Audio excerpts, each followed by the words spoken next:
Heidi ho there, my lovies. Welcome back to Crazy But Not Dangerous. I'm Shorty Vaughn, and I'm going to be making two dishes today. I'm going to be making Colcannon. We've got St. Patrick's Day coming up. Yay, hooray. I'm not Irish, but you know, we're going to do the best that we can. I've done some research, and I'm hoping that I get this just right. Yay, hooray.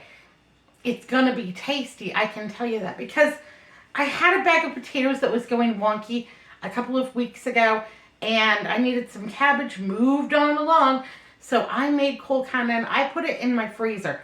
Oh yeah, it freezes beautifully. Anyhow, I put it in my freezer, and you know what? It's just been so handy to have. Just anytime that I need a quick side dish, I'm pulling that out, and that way, you know, not only is it your starch, but it's your vegetable too. And anyhow, let's get on with it because I'm hungry. And you know, dinner. Well, it's early in the morning here. It is about almost 5 a.m. But I'm thinking about dinner already because I have a full day of stuff going on.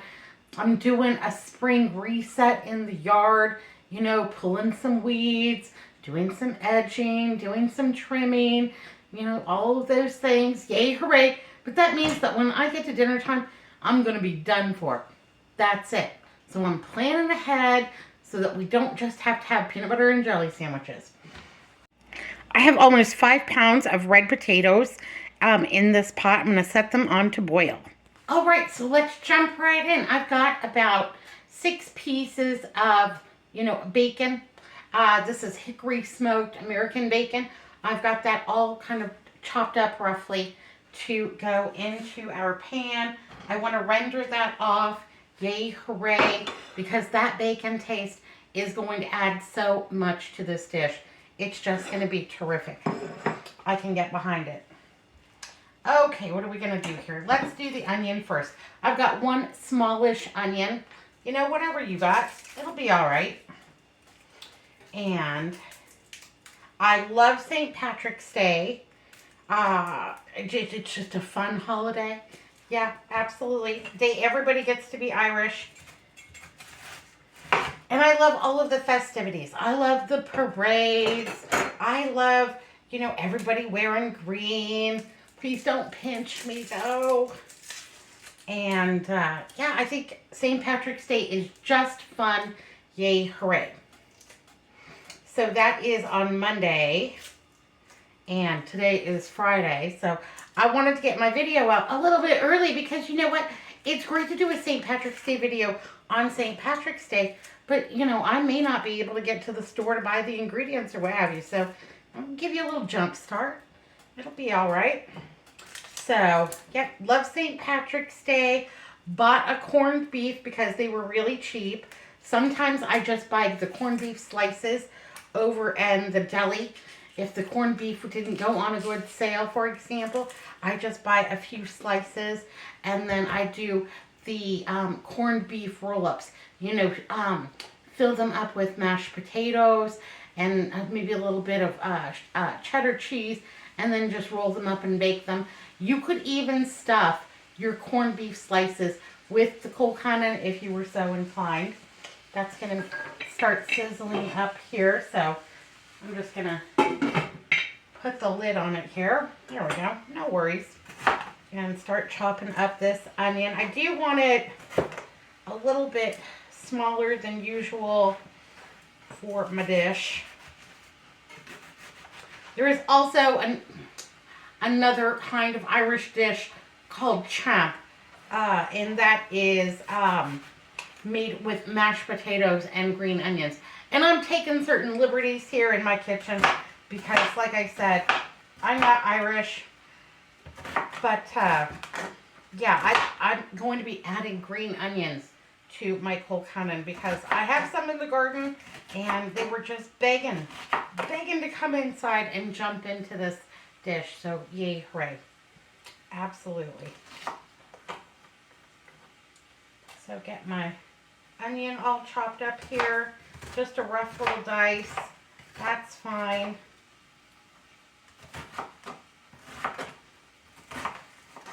So what's new with you? Anything fun? Anything exciting? Tell me down below. Inquiring minds want to know, baby. Over here, we got a whole lot of nothing going on. Just, you know, everyday life. Just this, that, and other. I'm doing a spring reset in the garden. Today, I'm going to be tackling the rose bushes because they have just gotten out of control. The people in my household, Melissa and Andrew, do not enjoy yard work. They both think of it as a punishment. And so they're always willing to help me as much as possible, but they don't really enjoy it, and it shows in their work. I'm going to be honest. I just want to render this bacon down because I do want crispy bits of bacon in my colcannon, and then I also want that bacon grease to saute my onions and my cabbage in. So, yeah, absolutely. Get that all broken up in there. That's going to be fine. Okay, let's go ahead and move this on along over here. Got my itty bitty teeny tiny cabbage. Hello.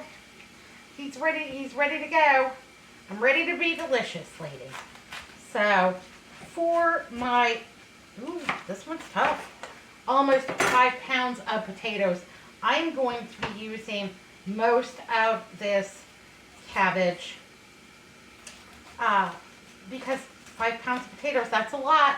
That's a lot. So I'm going to be doing colcannon for dinner tonight to go along with some pork that I'm going to be cooking. But I'm also going to be putting some into the freezer. And then I'm going to be making a special freezer meal. And also using a can of Spam. Yeah, you got it. I got a can of Spam because a lot of people don't know how delicious it is, don't know how to cook it. You may receive that can of Spam like in your food pantry basket maybe, and you're just looking at it and you're thinking, I don't know what to do with that. Well, you can do a lot with a can of Spam. It's not just for making sandwiches, though it does make a really good sandwich. I like Spam on cheap white bread with a little bit of mayonnaise and a slice of American cheese, because that's how my parents made it. Anyhow, just try to get the core out of this. This cabbage is really a little bit tough, so I'm going to remember that when I'm cooking it, that it's going to need an extra little bit of love. I think they jumped the gun and got like a baby spinach, and well, it's going to need a little bit of love, but we have some to spare, so that's fine. And I'm just going to give this a rough chippity chop, no worries, because this will be cooking down. It will be totally delicious, and all of the good things. And cabbage is so good for you, and so versatile. And right now it's on sale. So I think what I'm going to do is next time Melissa or Andrew or what have you are going out, I'm going to have them stop over at the Albertsons and pick me up a couple of more cabbages. So, yeah, that'll be good. Absolutely.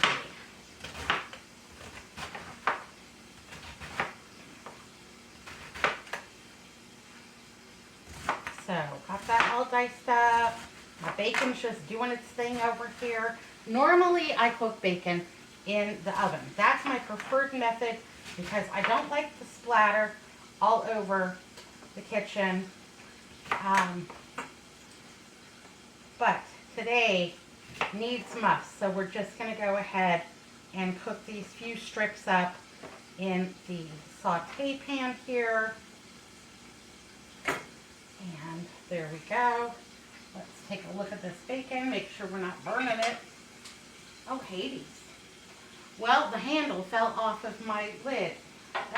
That's no good. No bueno.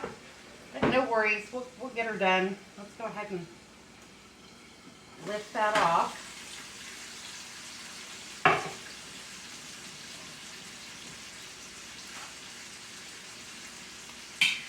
Okay. There we go. No problem. Toss that bacon around. Make sure it's all separated and getting all crispy and good.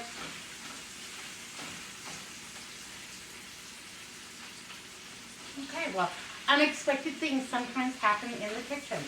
But I know that that lid was perfectly clean, and so I've removed the screw, and I think that that's, and the nut, and so, yeah, we'll get that back together. I'll have Andrew take a look at that. He might have to put a little bit of Loctite on it or something like that. I don't know, something. I'm going to grab a plate and a paper towel because I do want to drain my bacon because I do not want my Colcannon to be too greasy. So let me grab a plate and a paper towel. Yay, hooray. Okay, so I have rendered my bacon. Doesn't it look good? Crispy and brown. Yay, hooray. I'm going to set that off to the side so that it can drain. And we're just going to discard that for now until it'll come back later. Don't worry. I'm not throwing away bacon, that's for sure.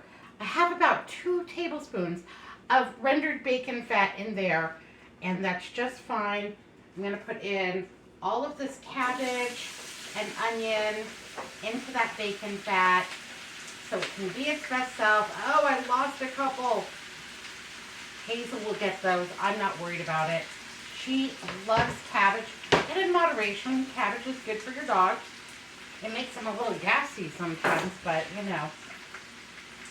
Also, because my cabbage was so small, I did find some spinach in my garden and gave that a good wash up. So I'm going to go ahead and add the spinach in here too. Spinach, kale, cabbage, whatever you got. Whatever grains you like. Hey, I think that if you wanted to go out on the limb and put like collard greens or mustard greens or something like in here, that's fine. Go for it. I'm just going to go ahead and give these a little toss up. I know my saute pan looks a little bit full, but I'm not worried about it because all of this will shrink down to a little bit of nothing.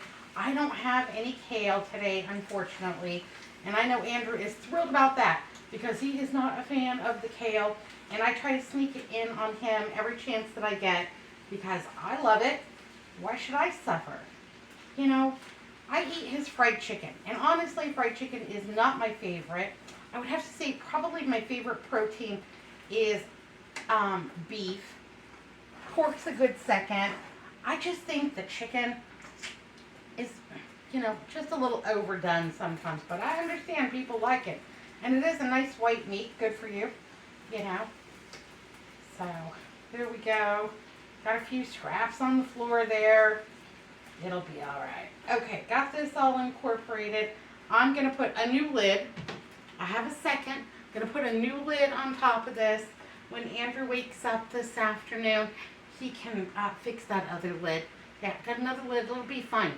Because I had a pot like this before, and it got wonky. It was no longer, you know, stick-free, non-stick. And so I got rid of it. Bought the exact same pot, but had kept the lid just for giggles. Because that lid also fits most of my cast iron. So there we go. Talking about saute pans, and I see this all the time. All the time, it drives me crazy.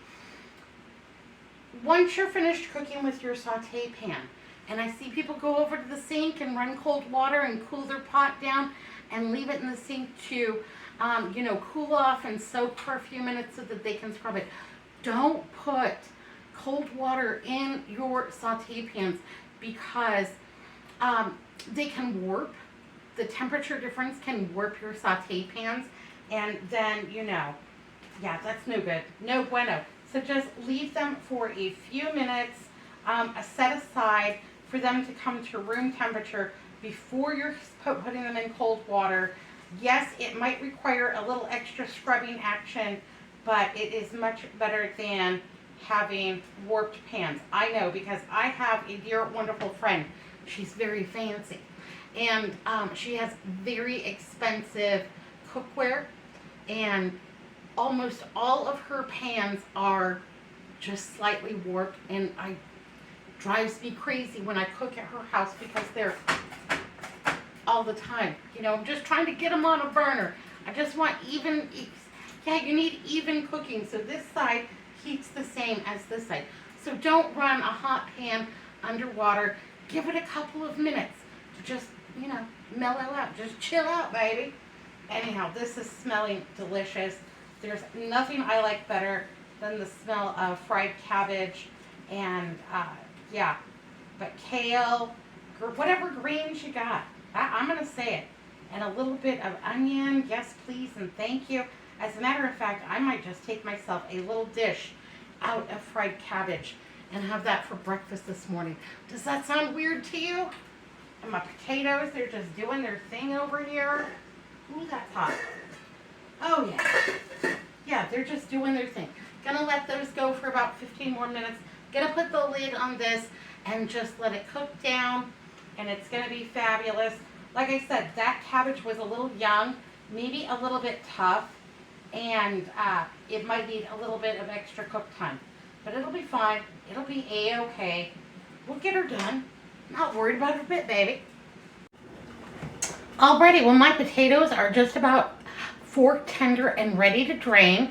Yay, hooray. We're only using the 2 pans today, and I love that because the fewer dishes I have, the better. I'm going to get an amen for that one. Absolutely. So I've got my things out to make my mashed potatoes. I have about half of a block of cream cheese, a stick of butter. I've got some salt. The seasonings in this dish are very easy. Just simply salt and pepper. I'm also adding, because it's me, just one more thing, a little bit of granulated garlic. Hello, Gilroy. I also cut some green onion from my garden, so I'm going to be adding that. All the things. We've got all the things. We still have that delicious bacon.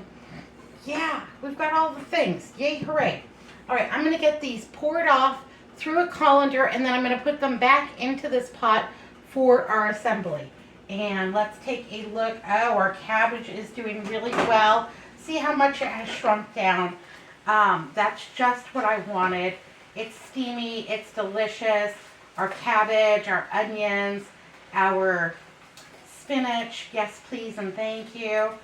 Yeah, if I didn't have the peanut gallery with all their ideas about kale, I would definitely put kale in there. But could you use instant mashed potatoes? You bet. Could you just use cabbage? Sure. Whatever you've got going on, it'll be all right.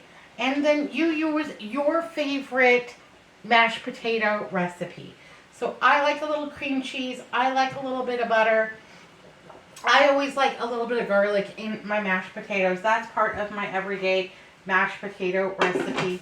But yeah, very simply, if all you had was salt and pepper, then you would be just fine.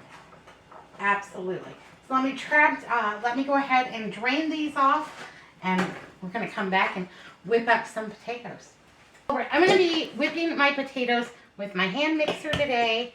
Let's go ahead and get everything in here. We've got half of the brick of cream cheese, and there's my butter. Because I'm doing 5 pounds, I've doubled up my recipe. I'm going to be using the whole stick of butter. If you're doing half a batch with 2.5 pounds of potatoes, well, then just use about half a stick.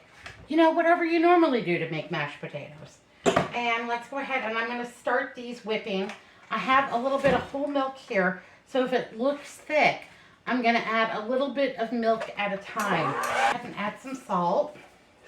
And because I have no seasoning in here yet, I'm going to put in quite a bit of salt. I'm going to start off with about 2 teaspoons of salt, and then I'm going to mix some more. I can always add more, but it's really hard to take it away. Also going to add some granulated garlic.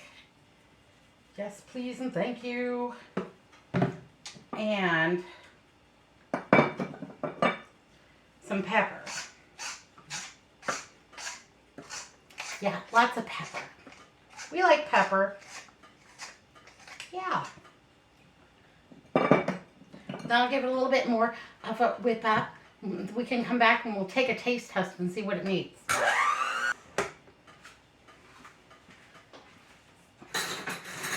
All right, let's go ahead and taste it and we'll see what's going on. I've got plenty of garlic. plenty of salt, plenty of everything. Delicious. Ooh, and they're really rich and buttery, but they're not greasy. And that's the thing that you want to account for, is that some of that bacon grease from your cabbage will also incorporate here. So, yeah, you don't want it too greasy. All right, we've got our cabbage and our spinach and our onions all in there. Yay, hooray. I'm going to go ahead and transfer them to this dish, to this bowl, so we can get that all mixed up. This is a super easy meal, and I think very budget friendly. In my neck of the woods, a cabbage is one of the most economical vegetables that I can buy. They don't grow exceptionally well here in Arizona. I've tried a couple of times to grow cabbage, and it's, yeah, they don't head, and there's not enough rain, and supplemental water and the whole 9 yards. So, yeah. Gonna go ahead and now add my bacon back into here. Yay, hooray, that's well drained and delicious. Now I'll just go ahead and stir this all together. Yeah. So it's actually very little bacon. I only had about 6 pieces. If you didn't have bacon, then if you had rendered bacon fat in your refrigerator like I do, I would just go ahead and use that rendered bacon fat, and it would be just fine. Oh yeah, that's looking super good. Ooh.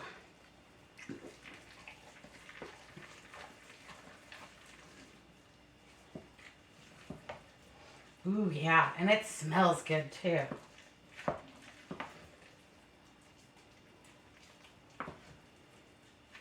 And hopefully every little bite that you get has just a little bit of that rendered bacon. Hey, if all you have are the bacon crumbles from Costco or whatever, that's fine. Just use those. Those would be good too. Boxed mashed potatoes, instant potatoes, yeah, whatever. Frozen spinach from the freezer section. Even my Dollar Tree has frozen spinach. So you could do this very economically, even from the Dollar Tree. I would buy a package of the Hungry Jack potatoes, the potato flakes that you always see at the Dollar Tree. I would buy a package of the bacon crumbles. I would buy a box of the spinach that you sometimes see in the freezer section. And yeah, so, you know, hopefully you've got a little butter or margarine at home, a little milk to make some mashed potatoes to jazz those up. Maybe you like sour cream in your mashed potatoes. Yeah, you could make this almost this entire meal from the Dollar Tree if you wanted to. And that's what it looks like so far. Looks delicious, but it's going to taste even better. Let's take another taste test. I'm hungry, can you tell? Haven't had my breakfast yet. I'm bad at breakfast. I like breakfast at like, I don't know, 8 or 9 o'clock in the morning, and I just usually have a smoothie. A protein glucerna smoothie, and I call it a day. I really like dinner. Dinner is my favorite meal. Do you have a favorite meal? Tell me down below.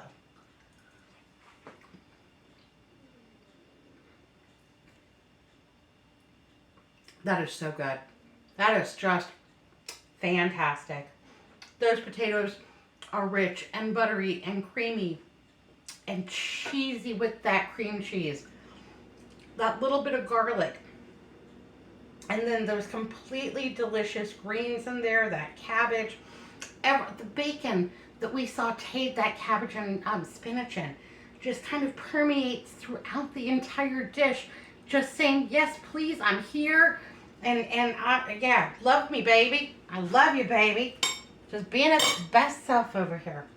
Okay, so I'm going to set half of this aside for tonight's dinner to go with some pork chops that I'm going to make. And I'm just going to basically throw those out on the grill for, like, they're not very thick. It's not even like going to be 3 minutes on one side and 3 minutes on the other side. But I'm going to set half of this apart for tonight's dinner.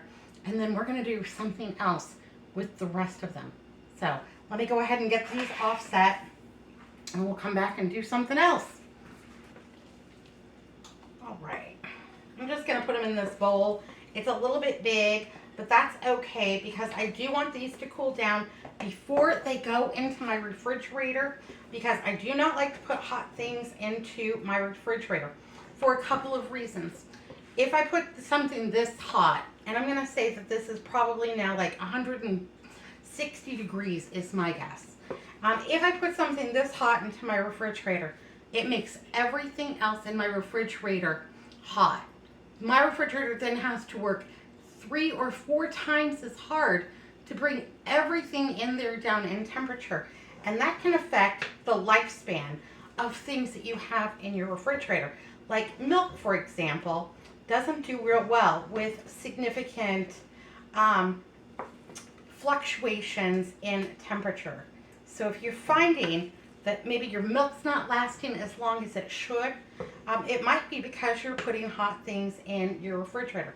Also, like this is pretty dense, and if I put it in the refrigerator, the outside edges, the top, the bottom, are going to cool off pretty rapidly.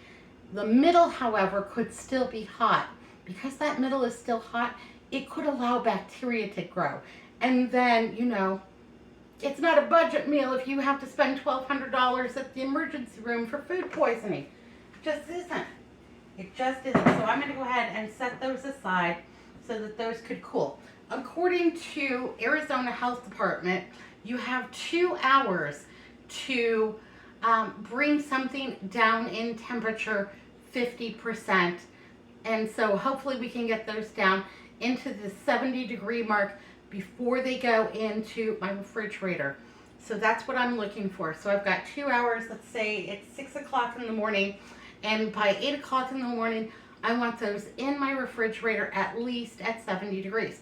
Now, if I was cooking for an army and I had a great big vat of these, what I would do, they actually sell something called a cooling spoon.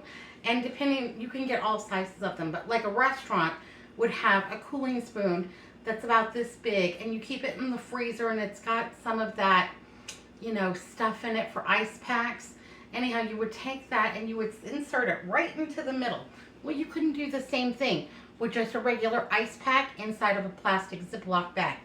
Just put your ice pack in the Ziploc bag and then tuck it down inside if you need to rapidly cool something. Anyhow, so we've gotten half of the potatoes set aside over there, and now I'm going to go ahead and start with my second meal that I want to make for the freezer, because I love Colcannon, and I think that this is great any day of the week. You don't have to wait for St. Patrick's Day.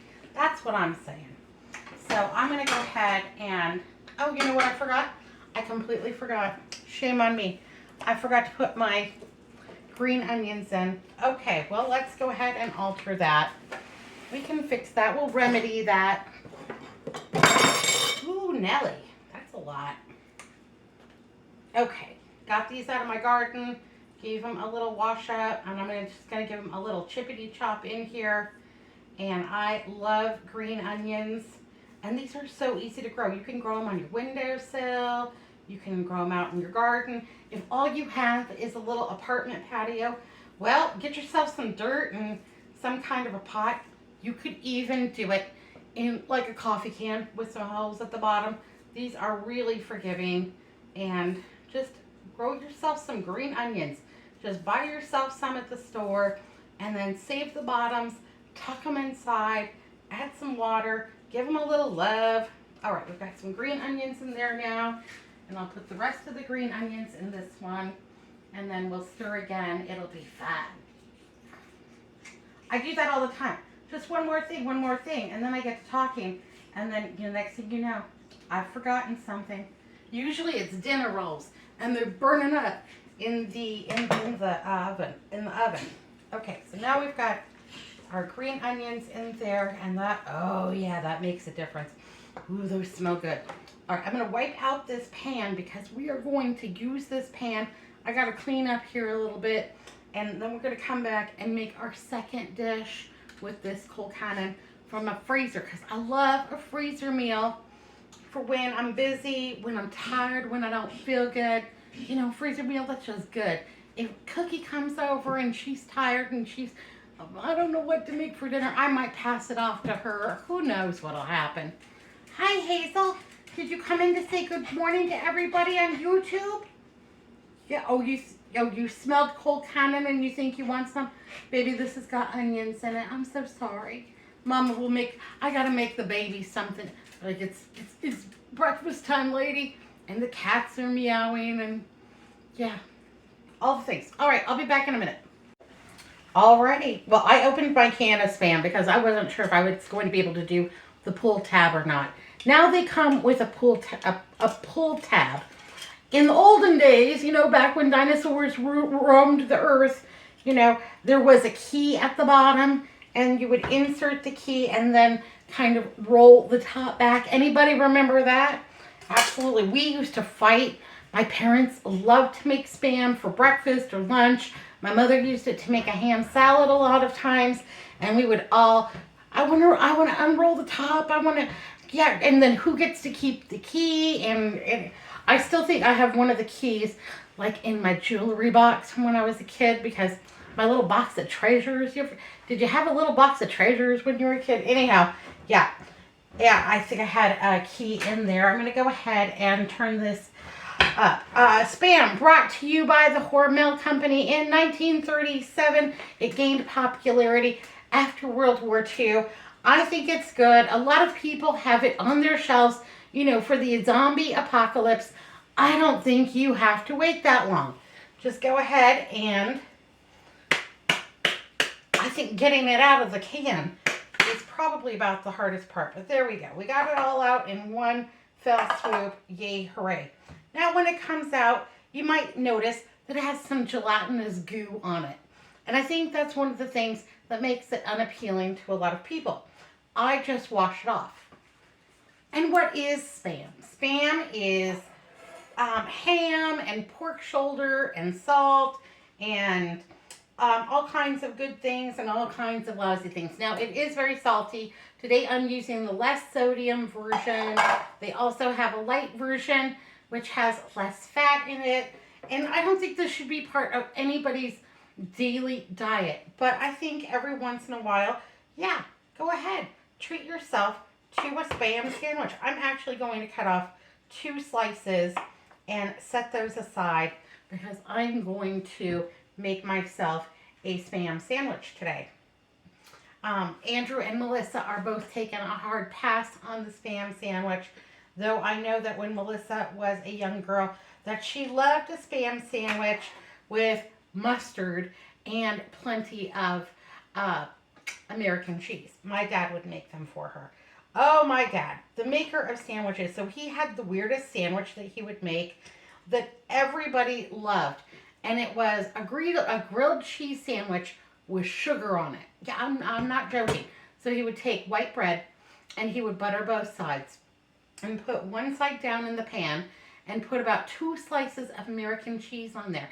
And then he would take a little bit of sugar and just sprinkle that over the American cheese, put the buttered lid piece of bread onto the American cheese, and then grill it. And you had a grilled cheese sandwich with sugar on it, and that was his special sandwich that he would make. Anyhow, Melissa would only let him make it because nobody else made it just right like him. And she was very much a daddy's girl, and I would take food basically made from anyone because I was hungry. I'm going to dice this up.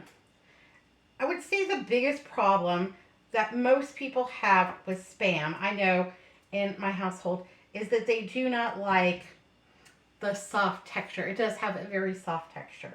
And I think by putting a good sear on the Spam that you can kind of counteract that soft texture. Some people just don't like the taste of it. And, different strokes for different folks. I'm not going to fight you on it, baby. It'll be all right. You don't like Spam? Well, then I would recommend making this dish with, a ham steak or some of the diced ham that you might see, at the grocery store. You could use the diced corned beef, bologna. I'm not going to say no to bologna. So I'm going to put these 2 pieces of Spam back in the container. Those are for me for later. So we've got about 10 ounces. This is also a 12-ounce can. Costs about $3.25 over at the Walmart. So it's not exactly super cost effective, but it's not too bad. Okay, my pan should be pretty well heated up. And I just want to kind of brown this and get a decent sear on it. There should be plenty of fats in this Spam, so we shouldn't need any additional cooking oil or fat to render this. And I just want to get it good and brown and kind of firmed up. And that's my goal in cooking Spam. I need a little bit of a napkin here. And we're going to need a pair of tongs. There we go. And I don't know, can you ever have too many tongs? I have about 10 or 15 pairs of these every time we go to Costco or the restaurant supply store, what have you. I think at the restaurant supply store, they're like $3.50. And I just need a lot of tongs in my life. Okay, got those going in there. Now I'm making this as a freezer meal. And this came with this, but I don't think I'm going to really need this because, it's kind of a cake pan, but I think that's going to be the best size for our size family. All right. We're just going to give that a few more minutes to crisp up. But yeah, my mom and dad, they would make spam and eggs for breakfast. My mom would make a ham salad every once in a while. My brother-in-law, he would say, I don't like Spam. I'm not eating Spam. I'm not eating meats that came from a can. And my mother would make her ham salad, and he would you like some ham salad? Oh, Mrs. Vaughn, you make the best ham salad ever. Yes, please, and thank you. And she would just go into the kitchen and chuckle. And that's probably where I get it from. Yeah, she was a little bit evil that way. I'm a little bit evil that way too. But my family is fully aware that they are going to have Spam in this Colcannon concoction that I'm making. And this is by no means traditional. So I Googled Spam Colcannon and I didn't get any results whatsoever. So, somebody is out there making it. They just haven't published it out there on the internet. Maybe they're ashamed of their love of Spam. I'm not ashamed, baby. I love it. It tastes good. Not part of my everyday diet, but every once in a while, it's a nice little special treat. I'm not going to say no.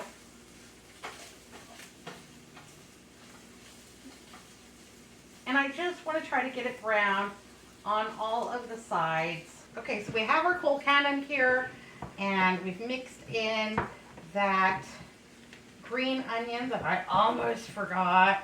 That's the thing, when I have too many things out on the countertop, too many things going at once, I lose track. Plus, the chit-chat, I lose my mind. Okay, this is looking really good. It's almost there. Fantastic. And that process of browning up your Spam will significantly improve the texture of it.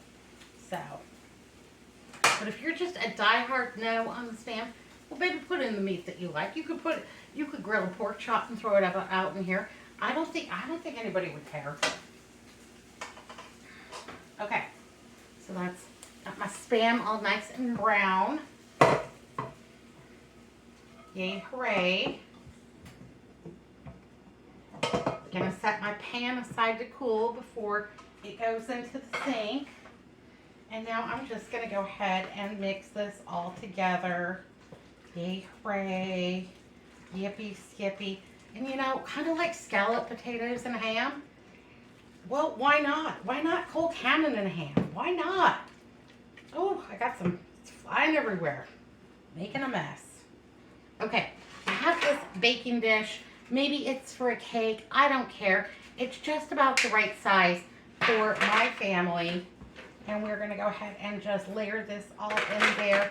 And you will get a bite of Spam and some potatoes and cabbage and onion and spinach and the whole 9 yards with every bite. And that will be just terrific. Yay, hooray. And this will easily serve for, you know, with maybe a little bit left over for seconds, because it's so good you're going to want seconds. Yeah. If you have a bigger family, well, maybe you're going to make twice as many potatoes. My mother did not have room in her freezer for freezer meals because there were just too many of us, and she had that freezer jam-packed full of bargains and this, that, and the other. So, here we go. Fantastic. Let's smooth this over a little bit into the corners. Yay, hooray. Now, in my freezer, I had some Vermont white cheddar, extra sharp. And I took that out, I thawed it, and then I put it through the food processor so it would be, you know, kind of shredded. It's kind of shredded. I never get the shredder out for that food processor because it is so terrible to clean. But I just put it in there. I give it a few pulses, and I'm going to call that good enough. And so I'm just going to go ahead and top this very lightly with extra sharp white cheddar. If I had Irish cheddar, well, that would probably be more authentic. But, you know, since it's Spam Colcannon bake, that's what I'm saying about it. So there we go. Just a little light dusting of the extra sharp cheddar. Remember, if you're using an extra sharp cheddar, you don't need that much. It's a great way to save money on your cheese because extra sharp is extra flavor, and you don't need as much cheese for it to be, you know, pleasing. Anyhow, I'm going to go ahead and set this on a tray because it's a little bit flimsy. Got these trays at the Dollar Tree. But it's going to be great once it's frozen solid. I'm going to freeze this solid, cover it up with plastic wrap, cover it up with aluminum foil. On a day when I'm just not feeling it, we've got a Colcannon Spam bake. I can get behind that. And it smells absolutely fantastic. And then we're going to have the regular traditional Colcannon tonight with some pork chops. So I think that's great too. All right, my lovies. Well, this has been super fun. Thanks for spending this time with me. Be good, be careful, look both ways. Big ol' smooches, huge squeeze-a-ronies. I love you. And I hope that you all have the luck of the Irish every day. Love you, babies. See you next time. Bye now.